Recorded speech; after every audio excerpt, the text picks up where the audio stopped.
well? Okay. 6:30, shall we start? Okay. There might be a few people trailing in. So welcome this evening. Can you take it down just a little bit? No. Really? Oh, I'm inside my head and it feels weird. Let's begin with a word of prayer. O Lord, most holy Father in heaven, give us wisdom and give us a clear mind. It's been a long, busy day, but we ask for your wisdom, your understanding. We ask for imagination and just an opportunity to use this time thinking about what you've done for your children in the past and what we can do to be a benefit and a blessing to those around us, and especially be a light unto you. In Jesus' name, amen. So I want to start off with a story. It's found in Judges. It's found in Judges 6. I'll just read a couple of verses, starting with Judges 6, verse 6. And Israel was greatly impoverished because of the Midianites. And the children of Israel cried to the Lord. And it came to pass that when the children of Israel cried to the Lord because of the Midianites, that the Lord sent a prophet unto the children of Israel, which said to them, Thus saith the Lord God of Israel, I brought you up from Egypt, and brought you forth out of the house of bondage, and I delivered you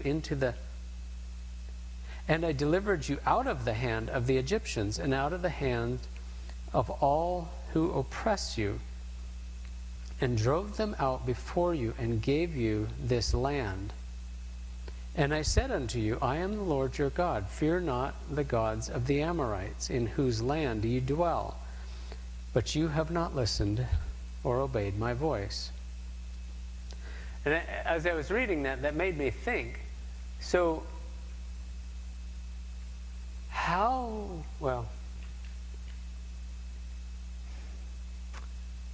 if we go back several hundred years, there was a lot of turmoil in Europe.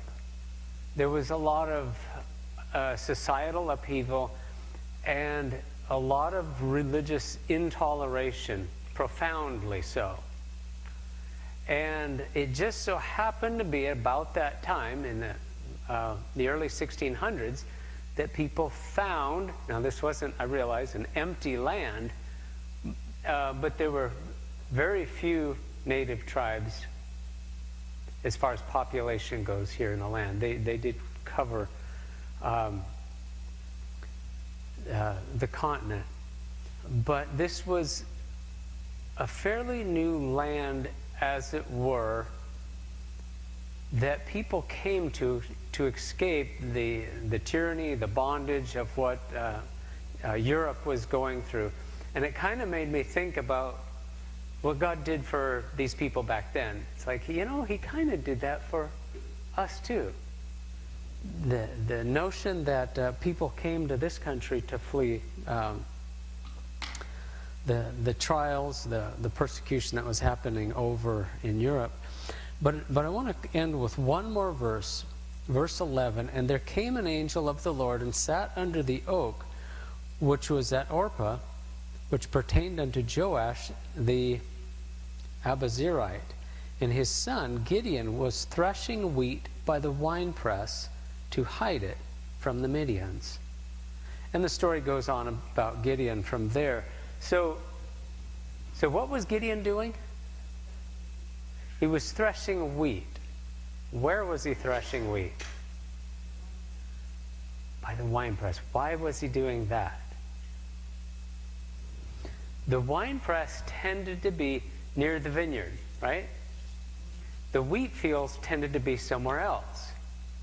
So the Midianites, who were coming, swarming through the land, just marauding and taking whatever they could find, and that's what, remember, the first verse, verse 6, was the people, the children of Israel were, how did it say, greatly impoverished. because of these marauding bands of Midianites. So Gideon, he took his wheat from where the wheat was growing, and he put it in an area, and he threshed it in an area that wasn't normally occupied that time of year. You see what he was doing? He was doing surreptitious stuff. So I've just kind of been thinking about that, and as a class, surreptitious gardening, as it relates to disaster preparedness, this is a new idea, and I've just been thinking about this for a while. I haven't had years of thought to be able to present you a whole bunch of data, but I've been thinking more and more that, you know what, this is a class we need to do, and we need to do it collectively so that we can all participate together, and then come back. I'm going to have the counterpart to this class in the fall. And we're going to look at what did we learn. So that word surreptitious, what does it mean? By stealth.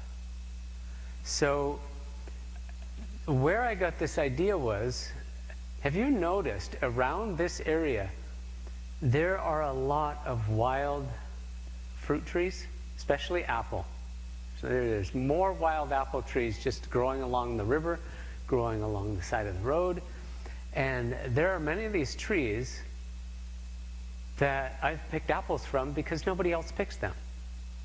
And I'm thinking, would that be smart to know where these things are in case things get weird? Or, yeah, or things get weird. I don't know if you've kind of just been watching how weird things have gotten in the last 2 years, but you know, the more I start thinking about this, the smarter the whole thing starts to seem like. So rather than just sticking with let's memorize where all these apple trees, these wild pear, there's a number of pear trees out across the landscape that are just out in abandoned areas that produce. There's plum trees. My mom used to live just a few blocks south of here, and there was an abandoned lot that had an enormous pear tree and probably half a dozen plum trees. And I would climb up, I'd tuck my shirt in, and I'd climb up into those plum trees and just fill my shirt. So it's like this, and then I'd climb down and put it in boxes. And we've still, to this day, got canned plums from those trees. It's just free food right there. And it's kind of good, I think, to know where those things are just because I think it's smart to do. But let's take it another step further and ask ourselves, as far as annual planting of gardening type stuff, what can we do? What can we plant out in the landscape that isn't necessarily noticeable, that is a productive crop, that will give us a productive crop, something that we can harvest, but it's difficult to find. Not that it's so much that it's hidden, but we've just put it where it just doesn't stand out. It blends into the landscape.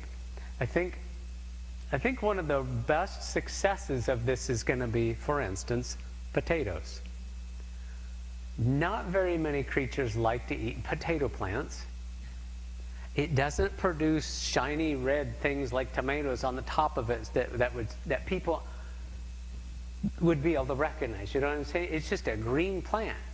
And if you stick it in with, I don't know, out there in the landscape. And so what I'm really kind of thinking about is, let's do this outside of our cultivated garden area, because everybody knows backyards and gardens. And if I'm hungry and I'm looking for stuff because times are weird, where am I going to go? Somebody's backyard, somebody's garden. My garden is in the front yard. Well, you know what I mean. But It's very obvious. I know, but see, you know where I live. Yeah. Most of these folks here don't. But yeah, But see, I can plant stuff in a lot of weird places. that's exactly what we're talking about. And some of those places even have a good water supply. Yes. Think about, until they legalized cannabis, people would grow that all over the hillsides, and they did all kinds of crazy things to grow stuff. And it's like, well, why can't we do this? But do it in a way out in the landscape and set it up for minimal care, so we don't have to go back every other day and water it. Just so we can plant it and just let it be, no trail in, trail out sort of thing. But yeah, not very many people know where you live, but if it's a situation where people are just driving around looking for something because they're hungry, they're going to go every road, they're going to look in every backyard, and for your front yard is even easier. You have no dogs to, kind of alert you. But that kind of reminds me of another thing. It was probably about a year or so ago that Saturday morning we woke up and there was a drone coming down in our front yard. We live out in the woods, fairly remote, secluded, and here's a drone that just is coming around. It's looking around in our front yard. And that's disturbing. When somebody is actively casing your place out. And so I don't know if you've had ever, people like doing stuff kind of nefarious like that, but it does. It creeps you out. So it's like, okay, I'm going to think about this. Now, I'm not going to live in fear or worry, but I am just going to be thinking about things. And I don't think they're going to come back. Yeah, we instilled some, not fear, but we let them know that we know that's you. And next time it's going to get shot out of this guy. Since found out that's actually illegal to do. To shoot a drone down. Even if it's right over your property, even if it's like right here in your front yard, you cannot shoot that down. Uh-huh. Yeah. Yeah. You will owe them a drone. However, to me, that's okay, because the very first thing that I do is I'm going to get that drone, I'm going to take the microchip out of it, and I'm going to download everything that's on that chip. You know why? There is data and evidence of possible criminal activity on that card. You get what I'm saying?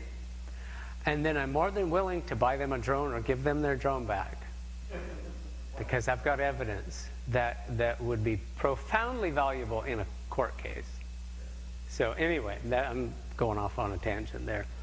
But so I think what we're going to do is we're going to not necessarily make it a contest, but we kind of are. Because, well, we'll get to that. So what I would like to do is for you to be thinking about types of things you could grow. And again, the spirit of this whole experiment that we want to do, is outside of a cultivated garden area. So get it out in the landscape and set something up so that you don't have to attend to it very often. So it's self-sufficient. I don't know about you, but those plants out there in the landscape, they grow with nobody doing anything about it. It's like, wow, they just grow. Well, how come I can't get my garden to do that?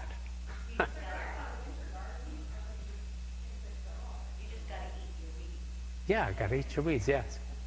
So, what type of plants are you talking about? You mentioned potatoes. Garden plants. So a lot of root crops don't need a lot of maintenance. Right. Okay. But some of the other crops, perhaps, like lettuce or some of these other things, might need more care, more. Maybe. So that really kind of brings us down to this guy, the pest issues. I think that's going to be our limiting thing. So I think there's, as far as pests that I've had to deal with, it kind of falls into three categories. Deer and company, which means deer, elk, goats, rabbits, the things that love to eat plants. Moles are really going for the worms. Yeah, now ground squirrels are a different thing, but gophers eat your plants. Moles are going for the worms that are making your soil really nice. So then the other one that I've really struggled with is mice. The deer and company, they're going to be going for the plants, right? The mice are going to be going for your seeds and eating the seeds. Yes. We have a lot of problems with mold. Yes. We also eat crops and Voles. So the things that are going to be digging up those seed, man, and I've had mice get up on the table in my greenhouse where I plant a lot of stuff, and believe me, one mouse can eat $400 worth of seed in a single night. Don't ask me how I know. And then the other one is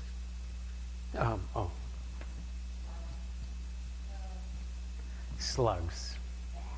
That's a bad one.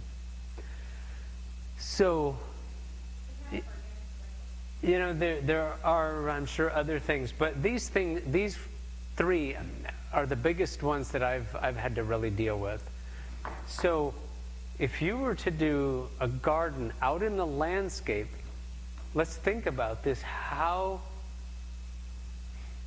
What kinds of things that you've planted in your garden do deer really, really like?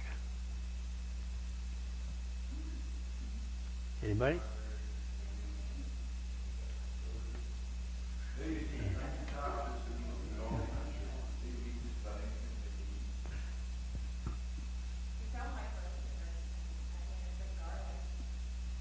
They don't. They've done that for you?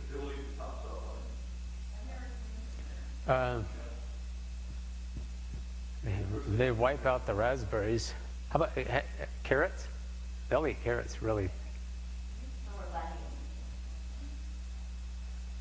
Oh yeah, bunnies. Where do bunnies fit in? They fit in like that category.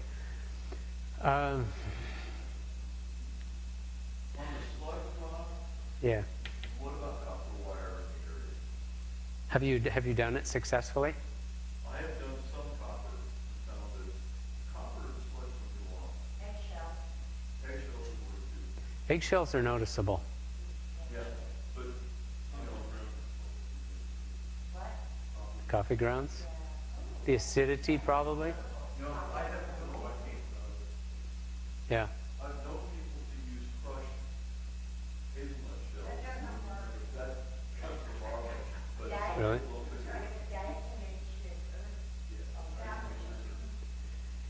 In a way that it's not noticeable. So, you know, there, like you said, there is organic. Are they pellets? Yeah, they look like Just look like pellets. Organic or not? I've used. What is it that we've used? What's this stuff called? It's not slug dough. No. Slug bait. No. Deadline. It's organic chemistry at its finest, but the slugs really love it. And then there's a trick that you can. You can do that, but then you need a container, and then it looks like, oh, there's something funny going on.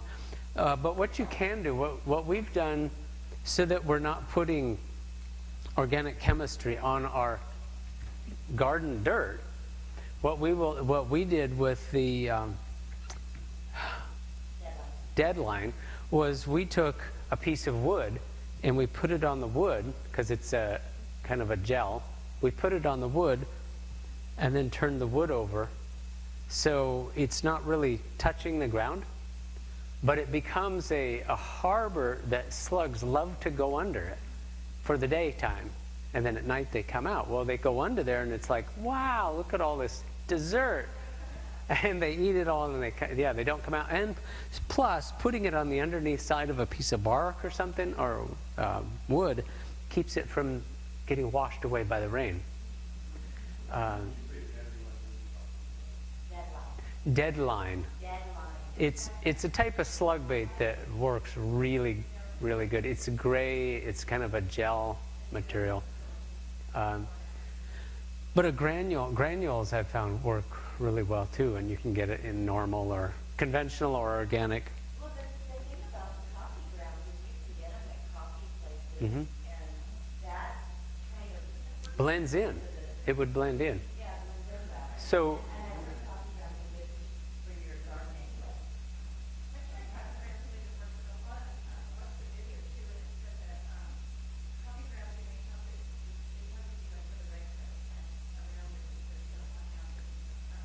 yeah.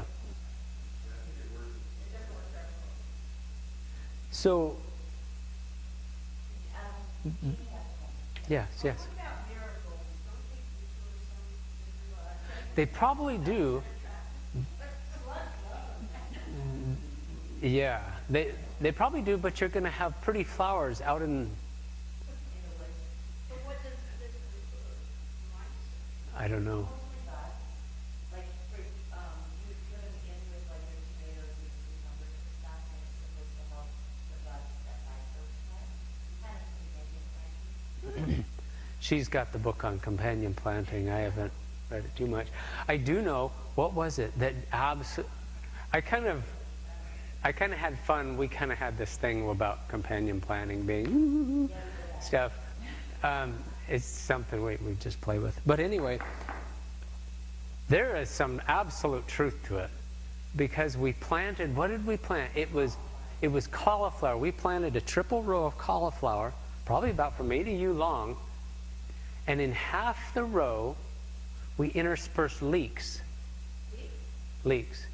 And in the half the row that we interspersed leeks, the heads did not form. They just frizzed out into like this blah thing, and it just, from the leeks, right where the leek stopped, all the rest of the cauliflower was perfect. Well, and I kept telling her, you can't do that. Oh, yeah. So did you do it so that they would only eat the ones? No, we just did it because, hey, let's intermingle stuff.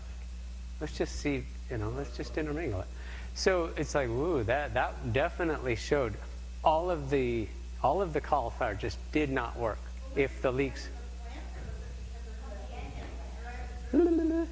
It's the it's the voodoo of companion plant. What not to do? Yeah. What you're saying is that the leaves were counterproductive. They did something. They it's what you don't want to do. Yeah. They both have a sense about that. They don't play well together. So we've got some ideas for slug. How about mice? How are you going to deter mice? So like if you plant pea seeds or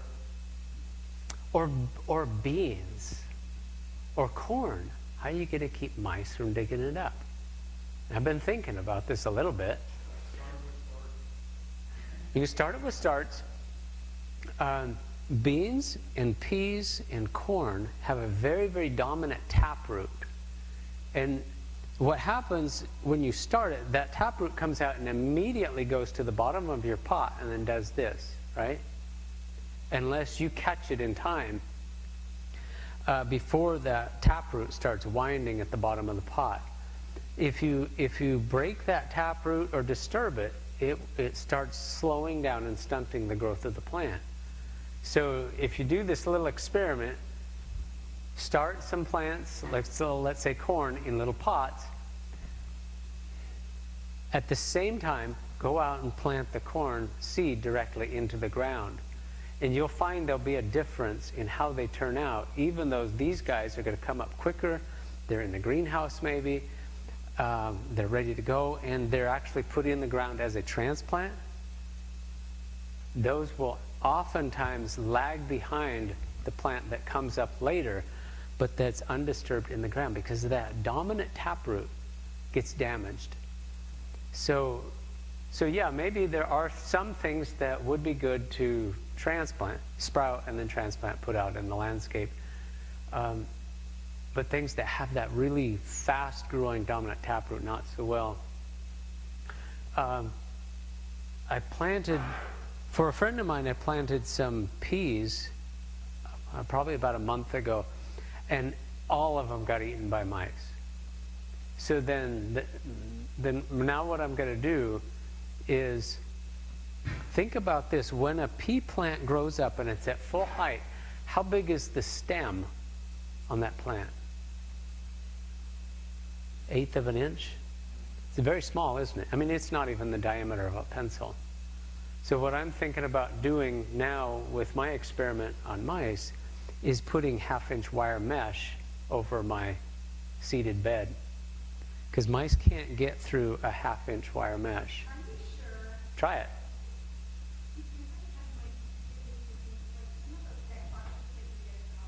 The what boxes? Mm-hmm.